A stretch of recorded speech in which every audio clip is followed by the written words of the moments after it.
नमस्कार दोस्तों, स्वागत है आपका हमारे चैनल सक्सेस विथ मी में। हम लोग अलंकार देख रहे थे। अलंकार का पहला पार्ट देख चुके हैं।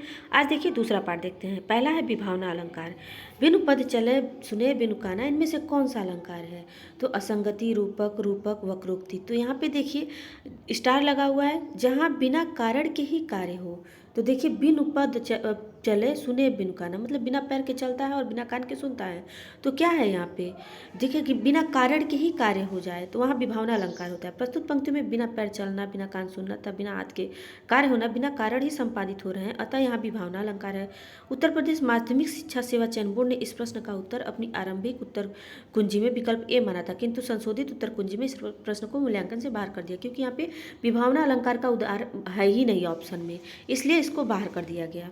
अब देखिए सेम प्रश्न है कि बिनु पद चले सुने बिनु काना, कर बिनु कर्म करे विधि नाना। तो यहाँ पे क्या होगा? ऑप्शन ए विभावना अलंकार है। अगला प्रश्न देखते हैं। जहाँ कारण बिना कार्य की उत्पत्ति होती है वहाँ कौन सा अलंकार होता है? तो विभावना अलंकार होता है। ऑप्शन ए सही है। अब देखिए कारण के बिना कार्य होने का वर्णन होने पर कौन सा अलंकार होता है? तो अभी हम लोगों ने देखा विभावना अलंकार है। अब आते हैं असंगति अलंकार। दृग उर्झत टूटत कुटुम जुरत चतुरचित प्रीति परत गांठ दुर्जन हिये दई नहीं यह रीति। उक्त दोहे में प्रयुक्त अलंकार है। विषम, असंगति, व्यतिरेक, निदर्शना। तो यहाँ पे असंगति अलंकार है। ऑप्शन बी सही है। देखिए प्रस्तुत पंक्ति में असंगति अलंकार है। इस दोहे में उलझते हैं दृग कारण, टूटता है कुटुम अर्थात कुटुंब कार्य, तथा टूटता है कुटुंब कारण, और जुड़ती है चतुरों के चित्त में प्रीति कार्य। इसी प्रकार जुड़ती है चतुरों के चित्त में प्रीति कारण, और गांठ पड़ती है दुर्जनों के हृदय में कार्य। अतः कारण और कार्य में संगति न होने से यहाँ संगति अलंकार है। अगला देखिए सेम एग्जाम्पल है। दृग उर्झत कुटुम टूटत कुटुम जुरत चतुरचित प्रीति परत गांठ दुर्जन ही दई नहीं यह रीत। तो यहाँ पे कौन सा अलंकार है? असंगति अलंकार है। फिर देखिए सेम प्रश्न है, कितनी बार पूछा गया है। यहाँ पे भी असंगति अलंकार है। ऑप्शन बी सही है। अब देखते हैं अगला प्रश्न, दृष्टांत अलंकार। दृष्टांत अलंकार में देखिए निम्नलिखित पंक्तियों में से कौन सा अलंकार है? एक म्यान में दो तलवारें कभी नहीं रह सकती हैं।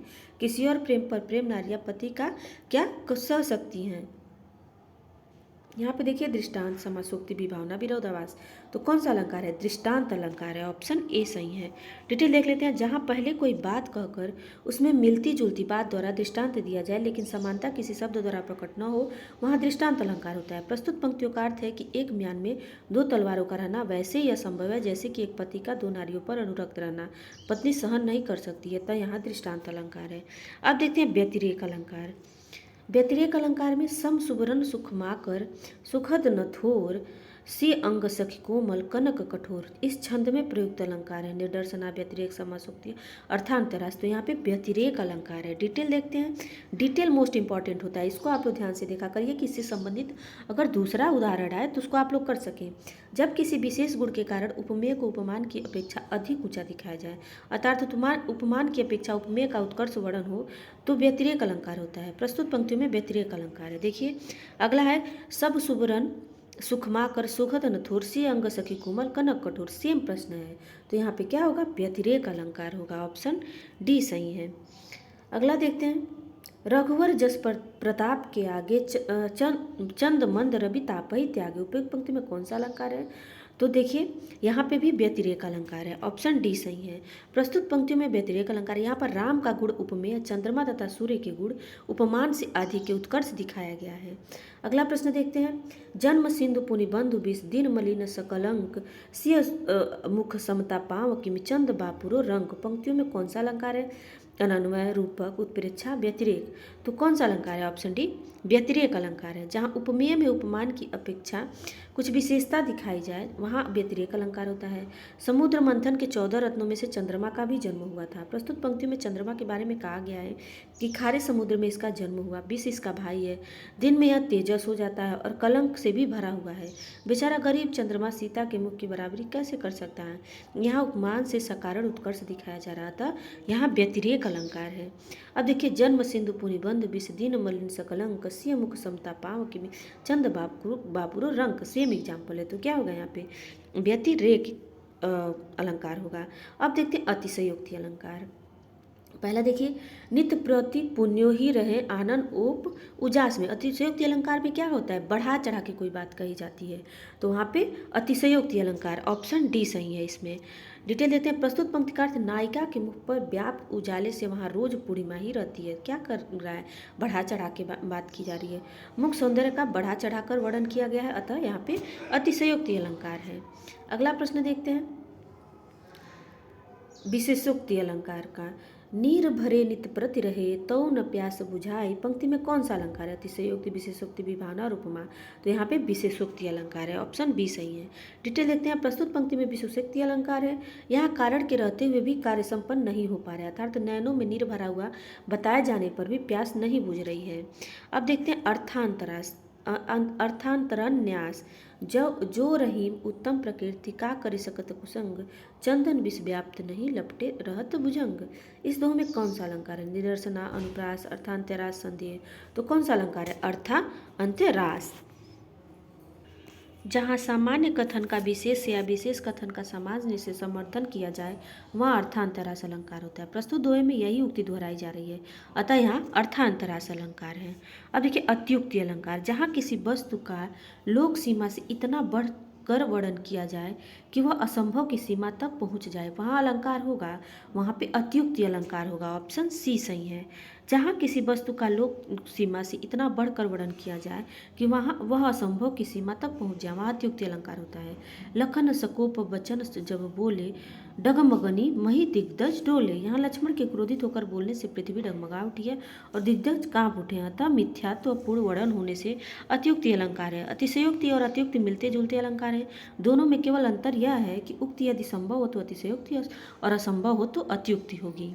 अगला देखते हैं, काकु वक्रोक्ति अलंकार, इसमें देखिए, मैं सुकुमार नाथ बन जोगी, इस पंक्ति में कौन सा अलंकार है, सभंग श्लेष, अभंग श्लेष, श्लेष वक्रोक्ति और काकु वक्रोक्ति, यहाँ पे काकु वक्रोक्ति है, ऑप्शन डी सही है।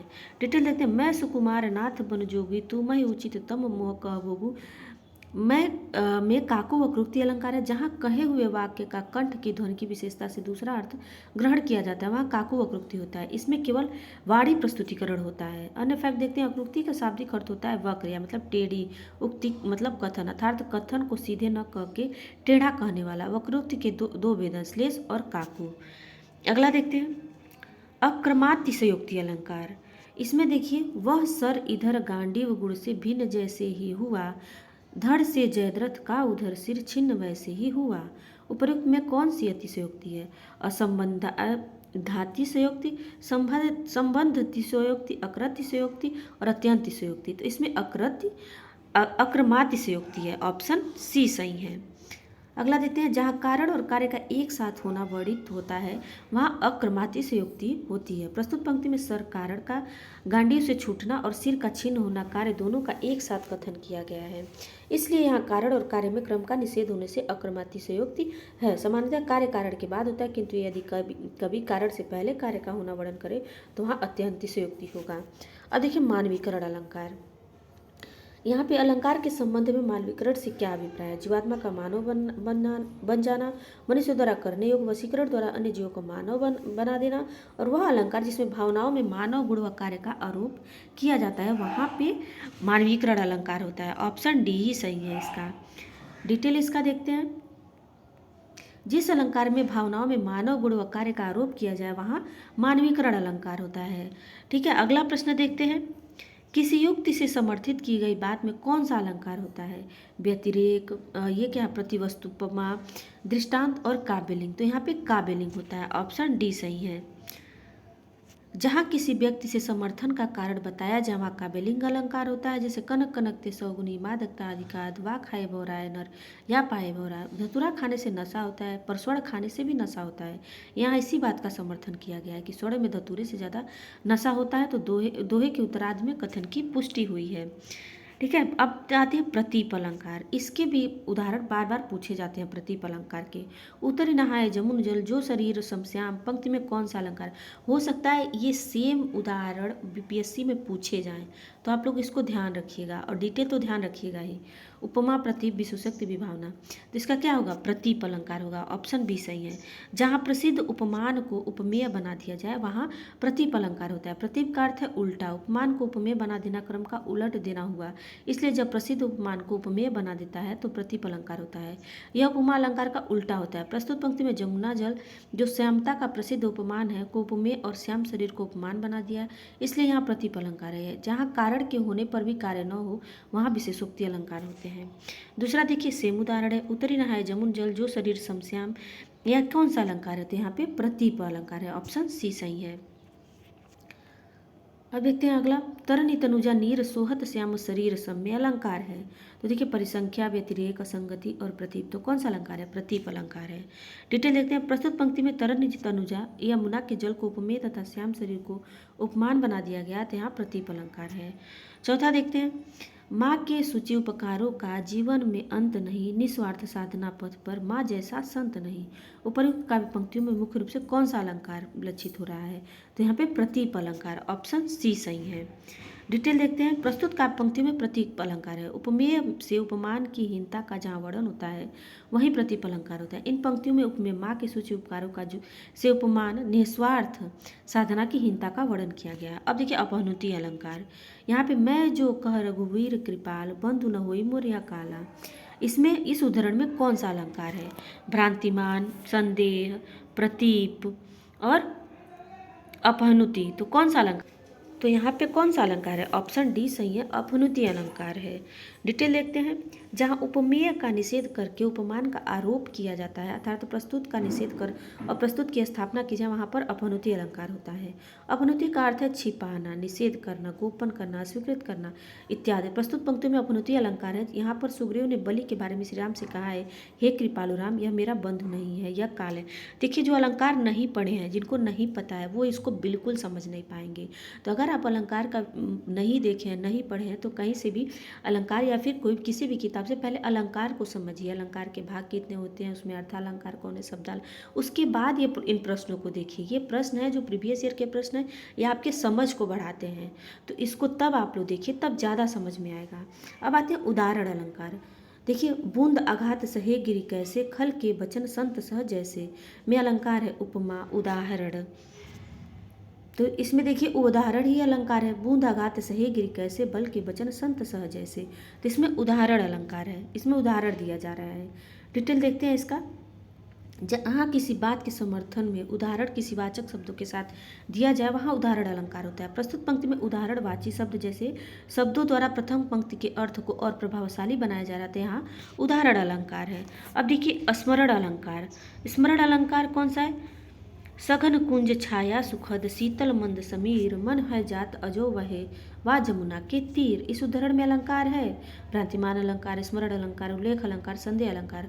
तो कौन सा अलंकार है? स्मरण अलंकार। देखिए जीआईसी प्रवक्ता में पूछा गया था, जब किसी वस्तु को देखकर या उसके विषय में सुनकर उसके सदृश पूर्व में देखी सुनी किसी वस्तु का स्मरण आना वर्णित होता है, वहाँ स्मरण अलंकार होता है। प्रस्तुत पंक्तियों में घने बगीचे की छाया और शीतल धीरे धीरे बहने वाली हवा को देखकर नायिका को अपने पूर्व की बातें याद आ जाती है, या तो यहाँ पर स्मरण अलंकार है। अब देखिए तदगुण अलंकार। अधर अधरत हरि के परत, होठ दीठिपट ज्योति, हरित बांस की बांसुरी, इंद्र धनुष रंग होती। उपयुक्त दोहे में अलंकार है विभावना, विशेषोक्ति, अदत गुण और तदगुण। तो यहाँ पे कौन सा अलंकार है? तदगुण है। ऑप्शन डी सही है। प्रस्तुत दोहे में तदगुण अलंकार है। इस दोहे में इन दोहों में श्री कृष्ण का वर्णन करते हुए कहा गया है कि उनके होठों पर रखी बांसुरी होठ दृष्टिपट की ज्योति पड़ने के कारण अपने असली रंग को छोड़कर इंद्रधनुष के रंग को ग्रहण कर लेती हैं। जब कोई वस्तु स्वयं का गुण त्याग कर अपने समीप की किसी अन्य वस्तु का गुण ग्रहण कर लेती है, तब वहाँ तदगुण अलंकार होता है। अगला देखते हैं। अब देखिए हमारा अलंकार यही समाप्त होता है। अब आता है भाषा विज्ञान। तो भाषा विज्ञान देखेंगे। अभी अलंकार के बाद हम लोग देखेंगे संधि समास जो होते हैं हम लोग के ग्रामर के, वो देखेंगे। तो आज के लिए बस इतना ही हमारा अलंकार समाप्त होता है। अगर आपको हमारा वीडियो अच्छा लग रहा है तो अपने दोस्तों में शेयर करें और लोगों को हमारे चैनल से जोड़ें। हमारे चैनल को हमारे वीडियो को लाइक करें और सब्सक्राइब करें अगर नए हैं तो आज के लिए बस इतना ही रहने देते हैं। Thank you so much.